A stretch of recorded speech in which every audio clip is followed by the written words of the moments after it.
दबंग style, मतलब डर नहीं लगता? अक्सर तो माएँ घर में कह देती होंगी ऐसा कुछ ना करना, घर वाले मना तो करते होंगे। मैडम ऐसा नहीं है। राइट। उसकी वजह भला क्या है? मेरे वालिद साहब वकील हैं, मेरे 2 भाई वकील हैं, मेरी सिस्टर भी माशाल्लाह जज भी रही हैं। इस पूरे सिनेरियो के अंदर जो मेरी वालिदा हैं उनका दिल गुर्दा बहुत बड़ा है। अरे वाह। राइट। हाँ। वो किसी किस्म की कोई टेंशन नहीं देती कि पुत्र तुमने ये कर दिया, ये कर दिया, ये कर दिया, तुम्हारे लिए ये मसला हो जाएगा, ये मसला हो जाएगा। नो प्रॉब्लम, पुत्र जो करना है कर, बस ईमानदारी नल करना। अच्छा, जब अटैक हुए थे आप पर तो वो क्या मामला था? फिर घर वालों का उस पर क्या रिएक्शन था? मैंने उसको इतना हाईलाइट नहीं किया, वो 1-2 इंटरव्यूज में आया तो हाईलाइट हो गया। हाईलाइट नहीं मैंने इतना किया, ब्रस्ट लगा था पूरा। अच्छा। यस। और वो इस तरह हुआ है, मेरे पास अभी भी वो शलवार कमीज पड़ी है, गोलियां निकली हैं, उसमें से सुराख हो गए, एक भी गोली मेरे जिस्म से नहीं निकली। वाह। इस लेवल का वो अटैक था। बाय द वे बंदे भी 6 थे, मैं अकेला था। वहां से मैं किस तरह बच के निकला हूं आई नो, राइट। लेकिन उस मामले को ज्यादा हाईलाइट नहीं किया। हमने एप्लीकेशन दी मुतलका थाने में, उन्होंने कार्रवाई नहीं की। अगले दिन 50 वकील इकट्ठे होकर थाने पहुंच गए। टेंशन पड़ गई उन सबको। बाय द वे उस मामले को मैंने वहीं पे खत्म कर दिया। उसकी वजह ये है कि मेरे जैसा बंदा जब अपने पर्सनल इश्यूज को लेकर बार बार थाने जाएगा ना, तो मेरी जो मूवमेंट है उस पर बड़ा असर पड़ेगा। हाँ। तो मैं उसको मुतासर नहीं होने। तो आपकी वीडियोस पर कैसा फीडबैक कैसा आता है? पब्लिक रिस्पॉन्ड कैसे करती है? As a social media star आप आ गए ना, तो वो मीडिया किस तरह से ऑडियंस आपको रिस्पॉन्ड करती है? मैडम, बात मेरी जो होती है वो वही है जो लोग फेस कर रहे हैं। मैं अगर झूठे पर्चों की बात करता हूं तो ये वही बात है जो लोग फेस कर रहे हैं। मैं इलीगल डिटेंशंस की, इलीगल अरेस्ट की बात करता हूं तो वही बात है जो लोग फेस कर रहे हैं। अब लोगों ने अपने ऊपर कोई वकूआ होते हुए देखा है और उनको कोई ऐसा बंदा नजर आता है जो उस वकूए से बाकी लोगों को बचा रहा है, तो वो उसको पॉजिटिव फीडबैक के तौर पर लेते हैं। अच्छा, जब आपकी कोई प्रोसीडिंग होती होगी, हियरिंग होती होगी जिसमें आप जाते होंगे बतौर एडवोकेट, तो जज साहब भी थोड़ा सा होते तो होंगे, जानते होंगे आपको कि यार ये तो बड़े दबंग हैं, ये ना हो कि मेरे भी एक वीडियो बना दे बाहर निकल के। वजाहत भाई, इसमें कई ऐसे डिपार्टमेंट हैं जो न्यूट्रल होने का दावा करते हैं, लेकिन मेरा ये मानना है कि असल न्यूट्रल जुडिशरी ही है। हम कोर्ट्स में जाते हैं, जजेस नो मी वेरी वेल, जानते हैं, लेकिन वो बताते नहीं हैं। राइट। एट दी एंड जब डिस्कशन करके जब ऑर्डर हो जाता है तो एंड पर जाकर बताते हैं मियां साहब आपकी वीडियोस हम भी देखते हैं। अच्छा। राइट। यानी हमारी पर्सनैलिटी का उनके ऑर्डर्स पर असर नहीं होता, बड़ा शफाफ ऑर्डर होता है। बिल्कुल ठीक। हाँ। और न्यूट्रलिटी होनी भी चाहिए। जाहिर है जब मुआशरे में इंसाफ के लिए यही कोर्ट्स तो है ना, तो जो क्लाइंट्स हैं जब वो आपसे कोई मदद मांगते हैं, अब जाहिर है हर कोई तो लॉयर को अफोर्ड भी नहीं कर सकता, तो आगाही के लिए भी कुछ उनकी बनाते हैं। अक्सर हमारे यहाँ पर तो होता है कि FIR दर्ज नहीं होती, कोई बहुत बड़ा इंसिडेंट भी हो जाए तो FIR दर्ज नहीं होती। तो क्या ऐसे लोगों को गाइड आप करते हैं कि किस तरह से वो बगैर कोई सिफारिश किए, किसी का हाथ नहीं भी पड़ता, तो वो डिमांड कर सकते हैं FIR की? मेरी हर दूसरी और तीसरी वीडियो इसी मौजू पर है कि FIR किस तरह दर्ज करवानी है। हाँ। सिंपल है। परसों चौथ कोई एक वकूआ पेश आया मेरे दफ्तर के बाहर। अच्छा। और लड़कों ने ना फायरिंग की। आप अंदाजा करें कि उन चारों लड़कों को मैंने मौके पे पकड़ लिया अपनी गनमैन के साथ मिलके। ठीक। पकड़ के मैं अंदर ले आया। मैंने 15 पे कॉल की, मैंने एप्लीकेशन लिखी, मैंने उनके अंगूठे लगवाए एप्लीकेशन पे, इस मकसद के लिए कि मेरी एप्लीकेशन पर उनके अंगूठे लगे हैं तो इसका मतलब है कि मैंने मौके पे वो पकड़े थे जी। पुलिस वाले उनको छोड़ेंगे भी तो मेरा सबूत होगा। राइट। मैंने एप्लीकेशन मार्क करवाई, थाने पहुंच गया, डाले में लड़कों को भी बैठा लिया।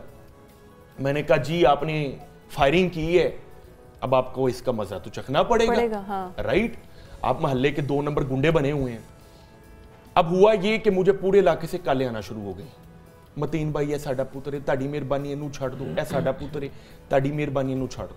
मैंने कहा जो भी मामला आप थाने में है, थाने में सॉर्ट आउट करेंगे। तो इसी दौरानी में हुआ कि थाने का SHO मुझे कहता है कि आपने किस कानून के तहत इन 4 लड़कों को बैठाया अपने दफ्तर में। अच्छा। मैंने कहा मैं आपकी अक्ल को साथ सलाम करता हूं, 12 लड़के बाहर फायरिंग कर रहे हैं, मैंने 4 को पकड़ के अंदर बैठा लिया, तो आप मुझे कहते हैं किस कानून के तहत बैठाया है? आपका गार्ड मौके पर कहां पर था? मैंने कहा गार्ड ने मेरे साथ मिलकर पकड़ा इनको, तो उसने चूड़ियां पहनी हुई थी। मैंने कहा उसने चूड़ियां पहनी हैं या नहीं, ये तो बात की बात है। अब आपके पास ये आ गए, आपने चूड़ियां पहनी है या नहीं, ये अब पता लगेगा। काटे इनके ऊपर पर्चा, घसीटा गया, फिर अंदर करो।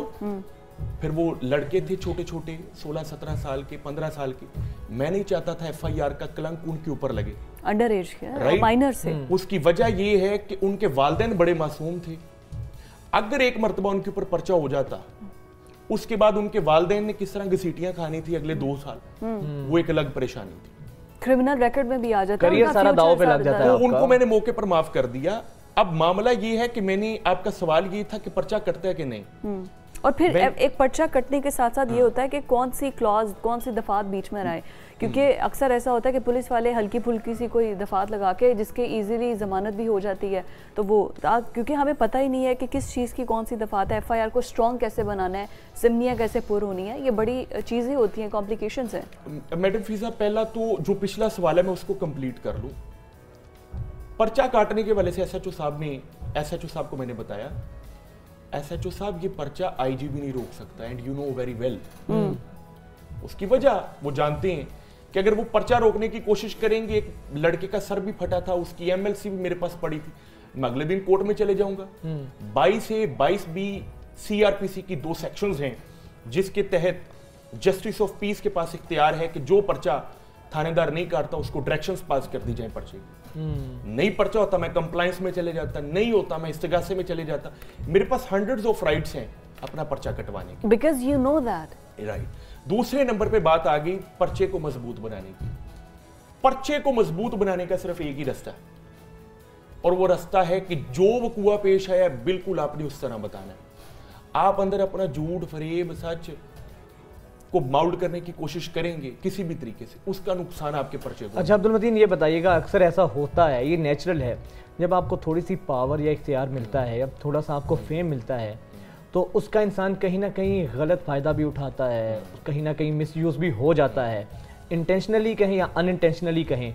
तो आपसे भी कभी ऐसा हुआ है कि आपने इस चीज़ का गलत फ़ायदा उठाया हो, या जज साहब को पता हो यार ये तो बड़ा फेमस बंदा है, तो आपने उसका ज़रा कभी गलत इस्तेमाल किया हो, या कहीं ना कहीं जिस तरह हमारे सोशल इवल्स हैं उनमें एक ये रवैया भी हमारा देखने में आता है, इवन मीडिया वाले हों, किसी भी शोबे से ताल्लुक़ रखते हैं? देखिए, मैंने आपको कुछ देर पहले वजाहत भाई बताया कि जजिस का रवैया बड़ा न्यूट्रल है। लोग जुडिशरी को लेकर अभी तक उनका एतमाद इसलिए बहाल नहीं हो पाया कि मुख्तलिफ डिपार्टमेंट्स ने हमेशा अदलिया को गंदा करने की कोशिश की। हम इस डिपार्टमेंट के अंदर हैं, हम जानते हैं कि काली भेरें इस डिपार्टमेंट में भी हैं, लेकिन जुडिशियल डिपार्टमेंट के अंदर न्यूट्रलिटी बहुत ज्यादा है।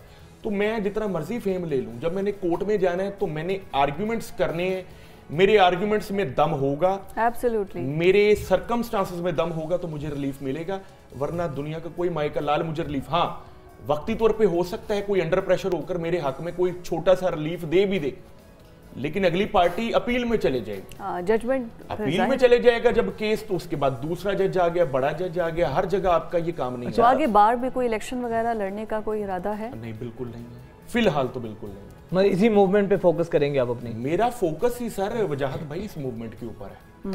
उसकी वजह ये है कि अगर हमने illegal arrest, illegal detention, fake concocted और फिक्टिशियस किस्म की FIRs पे कंट्रोल पा लिया, समझ ले हमारी जिंदगी का मकसद पूरा हो गया। और ये हमने इस मूवमेंट को इस लेवल तक पहुंचाना है कि पूरी दुनिया कहेगी कि यार आर्टिकल 10A पे जो मूवमेंट पाकिस्तान में स्टार्ट हुई है वो पूरी दुनिया में स्टार्ट होनी चाहिए, इंशाल्लाह। बड़ी अच्छी बात है, और ये बाकी जो आम आवाम है उनके रिलीफ के लिए बड़ी अच्छी है, दुनिया और आखिरत दोनों ही संवर जाएगी। लास्टली एनी मैसेज अगर आपको देना चाहें ऑडियंस को स्पेसिफिकली? मेरा ऑडियंस को तो कोई मैसेज नहीं है, मेरा मैसेज वुकला के लिए है। ओके। उसकी वजह ये है कि इस दौर में सबसे ज्यादा कौम को जरूरत है अच्छे वुकला की। हर वकील की जिम्मेदारी है कि आप अपनी लीगल फीस चार्ज करते हैं, उसके अलावा प्रो बोनो केसेस भी डील करें। प्रो बोनो यहाँ पे तो कॉन्सेप्ट ही नहीं है, वो इंशाल्लाह कॉन्सेप्ट बनना शुरू हो जाएगा। दूसरे नंबर पे मूवमेंट के अंदर जब हमने स्टार्ट करनी है तो उस मूवमेंट के अंदर हमने कोशिश ये करनी है कि हर थाने के साथ, हर मुतलका थाने के साथ 2 से 4 वकला की एक टीम होगी। हर थाने के बाहर हमारा एक बैनर लगा होगा कि मुतलका थाने से आपको कोई प्रॉब्लम है इस नंबर पे राब्ता करें। जैसी कॉल आएगी हमारी वुकला की टीम फौरी तौर पर थाने में पहुंचेगी, रिलीफ ला कर देगी। कोई प्रेशर नहीं हम डाल सकते पुलिस वालों पर, लेकिन कम से कम उनको इलीगल जो वो वर्किंग करते हैं उससे हम रोक सकते हैं, लीगल प्रोसीडिंग से। चलें जी, बहुत शुक्रिया अब्दुल मजीद, बहुत शुक्रिया आपके जज्बात का, आप जो बातें कर रहे हैं पब्लिक अवेयरनेस के लिए बहुत ज़रूरी हैं। हमारी जो वुकला कम्युनिटी है, अच्छा उन्हीं के फील्ड के एक्सपर्ट को सामने आना चाहिए है अवेयरनेस देने के लिए लोगों को। हम हाजिर होते हैं नाज़रीन एक ब्रेक के बाद।